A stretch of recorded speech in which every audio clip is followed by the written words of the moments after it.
요즘 길거리를 지나다 보면 전동 킥보드를 매우 많이 볼 수 있습니다. 그런데 안전관리가 제대로 안 돼, 이 킥보드 사고도 급격하게 늘고 있습니다. 이 때문에 내일부터는 관련 법규가 대폭 강화되는데요.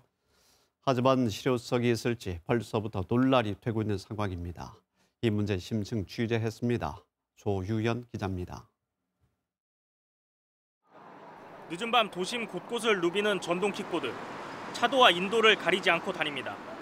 헬멧을 쓴 사람은 찾아보기 힘듭니다. 킥보드 하나를 둘이 타기도 합니다.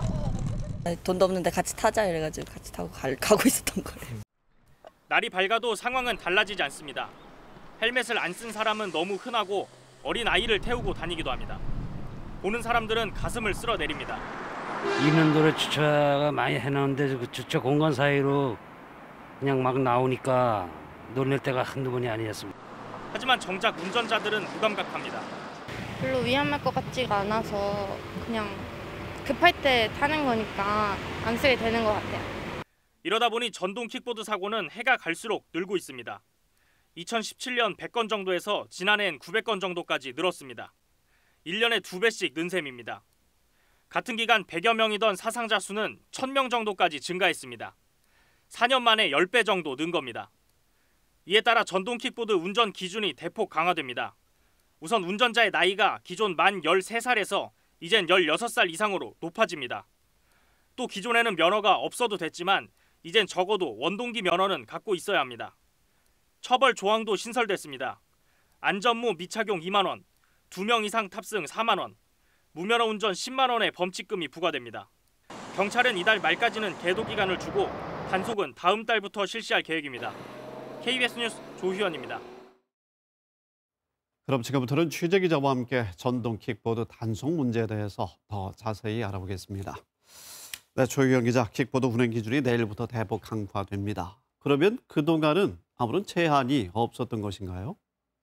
네, 앞서 잠깐 말씀드리긴 했는데요. 기존 법령에도 일정한 기준이 있긴 있었습니다. 전동 킥보드는 인도나 차도가 아니라 자전거 도로로 다니도록 했습니다. 네. 또 운전자의 나이도 만 13살은 돼야 하고 음주운전은 안 되고 교통신호도 지켜야 했습니다. 네. 이런 기준들이 개정 법령에서도 대부분 똑같이 적용이 됩니다. 이번에 달라진 건 운전자의 나이가 만 16살 이상으로 높아졌다는 겁니다. 또 기존에는 별다른 면허가 필요가 없었는데 네. 이제는 최소한 원동기 면허는 갖고 있어야지 킥보드를 몰 수 있습니다.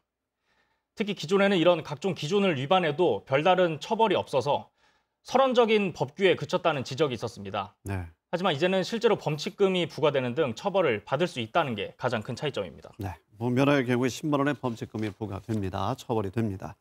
그럼 킥보드와 관련된 법 개정은 이번이 처음이었습니까? 이번이 처음이 아닙니다. 도로교통법에서 킥보드 관련 조항은 지난해 5월에 처음 개정됐다가 네. 이번이 두 번째 개정이 됐습니다. 전동 킥보드 관련 조항이 법에 삽입됐을 때는 킥보드를 원동기로 분류해서 네. 면허 소지를 의무화했었습니다. 그러다 지난해 처음 법을 개정할 때 킥보드를 자전거로 간주했습니다. 신산업 육성을 위해서 규제를 완화하겠다는 차원이었는데요. 이때부터 킥보드에는 면허가 필요 없게 된 겁니다. 그러다 킥보드 사용이 급격하게 증가하고 앞서 보신 것처럼 하도 사고가 많이 나니까 네. 이번에 다시 법이 개정이 된 겁니다. 네. 자, 내일부터 대폭 강화된 법률이 시행이 됩니다. 시민들의 반응은 지금 어떻습니까? 취재진이 이번 취재 과정에서 킥보드를 타는 사람부터 차량 운전자 그리고 네. 보행자까지 시민 40에서 50여 명을 만나봤는데요.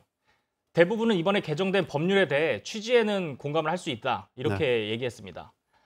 하지만 문제는 이런 대안들이 실제로 얼마나 효과가 있을지에 대해서 의문을 상당히 표했다는 건데요. 네.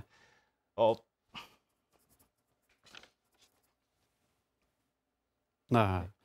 이 회의적인 반응이 많은 것 같습니다. 좀 전에 이야기했지만 취지에는 공감하지만 세부적인 사항에 대해서는 반응이 별로 좋지 않은 그런 상황입니다. 왜 그렇다고 보십니까? 네, 우선 이 단속이 실제로 가능하겠냐 이렇게 되묻는 사람들이 많았습니다. 네. 인도나 차도 또 좁은 골목길까지 아무데나 다니는 킥보드인데 어떻게 쫓아가서 단속을 할 거냐는 겁니다. 네. 또 속도도 자전거 정도로 그다지 빠른 게 아닌데 이런 것까지 면허증을 요구하는 게 맞냐? 그러면 자전거도 면허증을 따야 하는 거냐? 이런 지적들도 나왔고요. 네. 그리고 면허증도 마음만 먹으면 얼마든지 빌려서 갖고 다닐 수도 있는데 이런 걸 어떻게 막을 거냐는 겁니다. 그리고 특히 문제가 되는 게 이른바 공유 킥보드라고 부르는 킥보드 대여 산업입니다. 요즘 많죠. 이제 막 활기를 띠기 시작했는데 자칫 이런 규제로 산업 자체가 크게 위축될 수 있다는 점입니다. 공유 킥보드는 말 그대로 아무 데나 놔두고 아무 데서나 빌려 탈 수 있는 제도입니다. 네. 그런데 이렇게 빌려 타는 사람들에게 헬멧을 어떻게 강제로 쓰게 할 수 있겠냐는 겁니다. 일부 업체에선 대안을 마련하고 있지만 이게 쉽지는 않은 상황입니다. 네. 그래서 결국 법이 시행되더라도 제대로 정착하기까지는 상당한 시간이 걸릴 수밖에 없을 것으로 보입니다. 그렇군요. 신산업과 교통약자를 위해서 전동 킥보드가 큰 역할을 하겠지만 그래도 운전자 안전도 포기할 수는 없는 일인데 방법을 찾아야겠네요. 취재 수고 많았습니다.